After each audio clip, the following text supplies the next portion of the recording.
একটা আফসোস থেকে গেল, জানাজায় দাফনে থাকতে পারলাম না, লাশটা নিজের হাতে কবরে শুইতে পারলাম না। কম যোগ্যতার মানুষ হওয়ার কারণে পরিশ্রম করতে হয় বেশি, ফলে সব জায়গায় সময় মতো লাভবায়ক বলতে পারি না। আল্লাহ আমাকে ক্ষমা করে দিন। সন্তান তার সাথে কথা বলতে পারে নাই, শেষ মুহূর্তে জীবিত অবস্থায় মুখ দেখতে পারে নাই। আমাদের এই আফসোসটুকুন আল্লাহ যেন জান্নাতের সিঁড়িতে পূরণ করে দেন। তার পরিবারের প্রতি আমাদের দোয়া, যে পথে চলতে গিয়ে আমি গভীরভাবে বিশ্বাস করি তিনি মহান রবের দরবারে সম্মানিত হয়েছে, তারা যেন ওই সম্মানের রাস্তাটা কঠিনভাবে আঁকড়ে ধরে। আল্লাহ তাদেরকে যেন তৌফিক দান করেন। আল্লাহ মানুষকে দুইটা মৌলিক পরিচয় দিয়েছেন। মানুষ হচ্ছে আল্লাহর আবদ, মানুষ হচ্ছে আল্লাহর খলিফা। উবুদিয়তের মধ্য দিয়ে মানুষ আল্লাহর প্রতি তার চরম আনুগত্য প্রকাশ করবে। খেলাফতের দায়িত্ব আঞ্জাম দেওয়ার মাধ্যমে এই দুনিয়ার শৃঙ্খলা বিধান করবে। এই বিরল সম্মানটুকু আল্লাহ মানুষ ছাড়া আর কাউকে দান করেন নাই। এই জন্য মানুষ সম্পর্কে সূরা মুলকের এই দ্বিতীয় আয়াত। কালামে হাকিমে মানুষ ছাড়াও বিভিন্ন সৃষ্টি সম্পর্কে আয়াত আছে। এই আয়াতটি specially designated for human being. আল্লাহ তাআলা এখানে স্মরণ করিয়ে দিয়ে বলছেন, তিনি সেই মহান সত্তা যিনি তোমাদেরকে মৌত এবং হায়াতের নিয়ামত দান করেছেন, যেন পরখ পরীক্ষা করতে পারেন তোমরা কতটুকু নিজেরা নেক আমল করো, আমলে সালেহ করো, হুসনে আমল করো। মনে রাখবা, আল্লাহ তাআলার নিয়ামতের নাশকরি কিংবা বিদ্রোহ যারা করবে, আল্লাহ তাদের ব্যাপারে অত্যন্ত কঠোর। দুনিয়ায় তারা অপমানিত, লাঞ্ছিত, আখিরাতে তারা হবে বঞ্চিত আল্লাহর নিয়ামত, সমস্ত নিয়ামত থেকে। আর যারা ঈমান আনার পর নফসের দুকা কিংবা শয়তানের ওয়াসওয়াসায় আল্লাহ তাআলার অপছন্দের কোনো কাজ করে ফেলবে, এর পরপরই অনুতপ্ত হবে, তওবা করে আল্লাহর দিকে ফিরে আসবে, তারা তাদের মওলাকে ক্ষমাকারী হিসাবে পাবে। আল্লাহ যা বলেছেন সত্য বলেছেন। সম্মানিত ভাই বোনেরা, আজম ওবায়দুল্লাহ ভাই সম্পর্কে আজকে যারা কথা বলেছেন, তিনি জীবিত থাকা অবস্থায় এই কথাগুলো আমার বিশ্বাস কেউ বলেনি।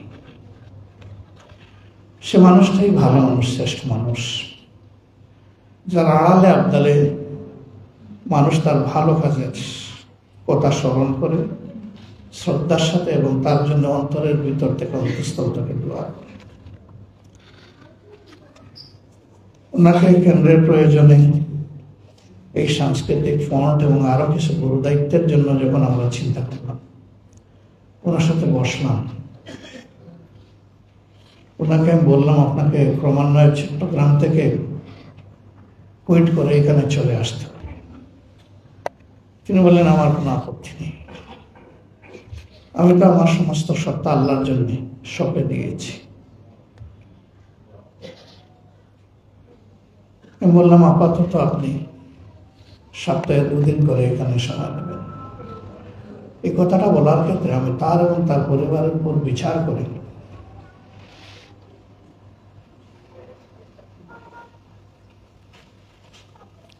5 দিন তার পেশাগত এবং সাংগঠনিক দায়িত্ব পালন করার পর 2 দিন তার পরিবার পাঠিয়েছে। এইটুকু তিনি আমাদেরকে দিয়ে দিন। যখনই প্রয়োজন হতো বলতাম যে আগামী 19 তারিখ আপনাকে অন্য দেশে এতটুকু সময়ের জন্য যেতে হবে। কখনো একটিবারের জন্য বলেননি আমার তো অন্য একটা অ্যাসাইনমেন্ট আছে। কাবিল একমাত্র ব্যক্তি যাদেরকে আমি বিদেশে পাঠিয়েছি ফিরে এসে তার সফরের একটা ব্রিফ রিপোর্ট লিখিত আমাকে দিতেন।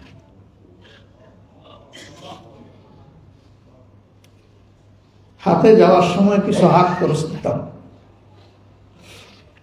কোনো সময় ইনট্যাক্ট ফেরত দিতেন, আবার কোনো সময় তার সাথে যোগ করা আরো কিছু অর্থ দিতেন।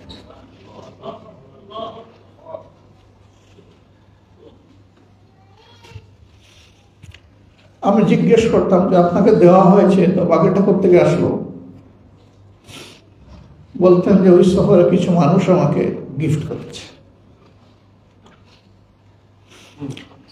যেহেতু আমি সংগঠনের প্রয়োজনে এবং সংগঠনের খরচে গিয়েছি, কাজে এই গিফটটা আমাকে সম্মান করে দিল, এটি আমার পাওনা নয়।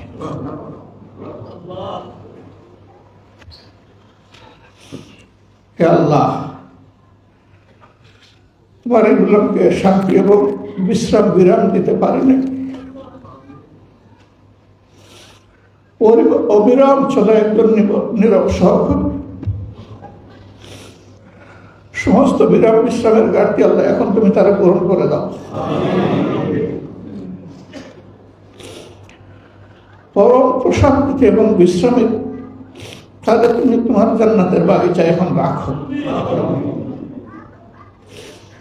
হ্যাঁ, তার আপনজনেরা বঞ্চিত, কিন্তু তার এই ইনভেস্টমেন্ট শুধু তার জন্য নয়, এই ইনভেস্টমেন্ট পরিবারের সদস্য এবং আপনজনদের জন্য।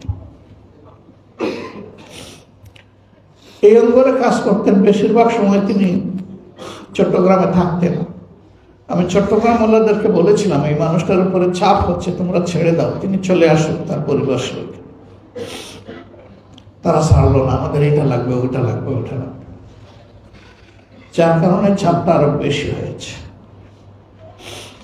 চট্টগ্রামে থাকা অবস্থায় এই অঙ্গনে সাধারণ একজন সংস্কৃতি কর্মী, একজন শিল্পী, একজন সাহিত্যিক, একজন কবি, একজন প্রবন্ধকার হয়তো অসুস্থ হয়েছে। তিনি ওখান থেকে অ্যাটেনশন ড্র করে অত্যন্ত মায়াবী করতে বলতেন, আমির জামাত আপনি কি একবার যাবেন? লোকটাকে দেখে আসলে উনি প্রশান্তি পাবেন। আমার মতে মনে হতো তিনি যেখানেই থাকেন তিনি তার সহকর্মীদেরকে পুরোপুরি তার অন্তরের বিছানায় ধরে রাখেন। আমরাও দায়িত্ব পালন করি। আমি তো পারি নাই, যদিও পারা উচিত।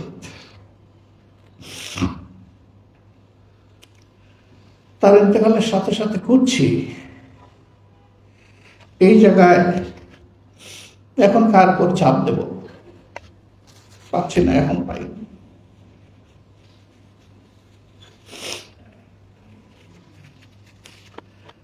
আল্লাহর কাছে আরজ করি আল্লাহ যেন এটাও পূরণ করে দেন।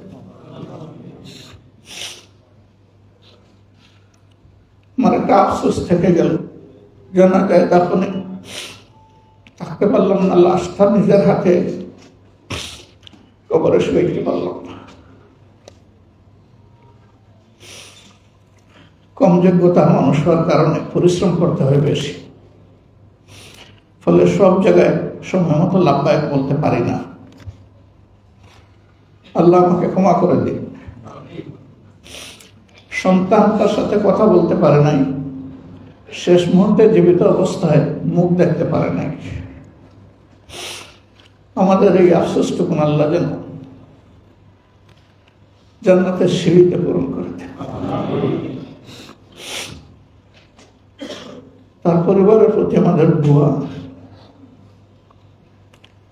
যে পথে চলতে গিয়ে আমি গভীরভাবে বিশ্বাস করি তিনি মহান রবের দরবারে সম্মানিত হয়েছে, তারা যেন ওই সম্মানের রাস্তাটা কঠিনভাবে আঁকড়ে ধরে।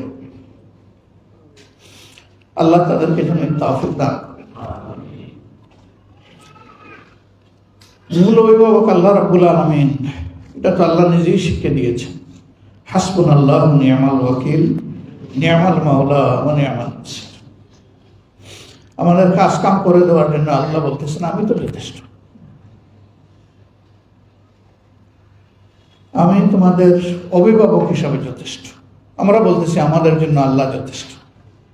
অর্থাৎ আল্লাহ বলতেছেন, যেহেতু এটা আল্লাহর আয়াত, যে আমি তোমাদের জন্য যথেষ্ট। আমরা কেউ যেন এটা মনে না করি যে এখন এই সাহায্যটা কে করবে। আল্লাহ এর পরেরটা বলতেছেন, ও নিয়ামান নাসির, তিনি তো তোমাদের জন্য উত্তম সাহায্যকারী। আল্লাহ তাআলাকে এই পরিবারের আগাগোড়া আলিফ টু ইয়া আমরা প্রশান্ত চিত্তে মহান আল্লাহকে পরিবারের অভিভাবক নিয়োগ করলাম। আল্লাহ মেহরবানি করে পরিবারকে পূর্ণ অভিভাবকত্ব কবুল করুন। আমরা যারা তার সহকর্মীবৃন্দ, তার জীবনের ভালো ভালো কাজের এই প্রবন্ধ, এই কবিতা, আমি ওই হাতে লেখা কবিতা প্রবন্ধ বলছি না, আমি কাজের বাস্তব কবিতা বলছি। সেই কবিতাগুলো যেন মন দিয়ে বুঝি, পাঠ করে, অনুসরণ করে আল্লাহ যেন তৌফিক দেন। আল্লাহ তাআলা যে ঘাটতিতে পড়েছে এটা যেন পূরণ করে দেন। পরিবারকে যেন আল্লাহ সবরে জামিলাতা করেন। ভাইকে যেন আল্লাহ তাআলা জান্নাতের আ'লা দারাজা দান করেন। এই যে লোকগুলা পরস্পরকে শুধু আল্লাহর জন্য ভালোবাসে, কঠিন ময়দানে আল্লাহ যেন আমাদের একটা মহামিলন ঘটিয়ে দেন। নবীন, সিদ্দিকীন, সালেহিনদের সাথে আল্লাহ যেন আমাদের সকলের এবং আমাদের ভাইয়ের হাসর নসিব করেন। যদি এইটুকু আমাদের কিসমতে এসে যায়, আলহামদুলিল্লাহ। আলহামদুলিল্লাহ, আল্লাহ জাহান্নাম থেকে আমাদেরকে মুক্তি দিয়ে দেবেন। এটি আমাদের চরম এবং পরম আকাঙ্ক্ষা। আর আল্লাহর পক্ষ থেকে এটি পাওয়া হবে আমাদের জন্য চরম পাওনা। সুবহানাকাল্লাহুম্মা ওয়া বিহামদিকা আশহাদু আল্লা ইলাহা ইল্লা আনতা আস্তাগফিরুকা ওয়া আতুবু ইলাইক। আসসালামু আলাইকুম।